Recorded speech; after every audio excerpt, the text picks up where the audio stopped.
ምን ማለት ነው?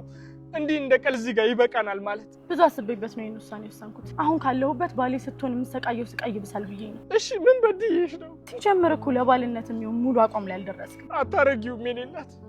ቤት ለመከራየት አቅደን 4 ባንኮች በ50 ብር የጋራ አካውንት ከፍተን ባሊ ገዝተን ጆጉን ለመግዛት ፕሮሰስ ላይ ያለን ነው በቃኝ የምትይኝ እንደቀልድ? ከጎዳው በጣም ይቅርታ። ድጋሚ እንዳልጠገን አድርገሽ ነው እንጂ ጎዳሽ። ይቅርታ ቴዲ፣ ከኔ የተሻለ ሴቶች የምትገባ። አዎ ይገባኛል፣ ለፍቻለሁ። ጭራሽ ካንተም ብሶ። አዎ የኔ ጌታ፣ ሲጀምር ካንተ ጋር ማጣፋው ተርፍ ጊዜ የለኝም። መልካም ጊዜ ይሁንልሽ። ጊዜን ከበላሽ በኋላ መልካም ጊዜ አታፍሪም። ይቅናሽ።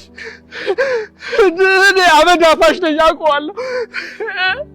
ትችላለህ። እንኳን ከሷ መጣ ወንድ ነኝ። ትችላለህ። በቃ እችላለሁ። ብቸኝነቱን እችላለሁ። እንለያይ ብለህ ኖሮ እንደዚህ ነበር የምንለያየው ቴዲ። አንቺ ነሽ አልፈልግም ስትይ። እኔ እኮ ምንም ቢሆን ባንተ አልጨክንም። ናቅ መቼም አንለያይም። አዎ አምላኬ፣ ለምንድን ነው አሳይተህ የምነሳኝ? አንለያይም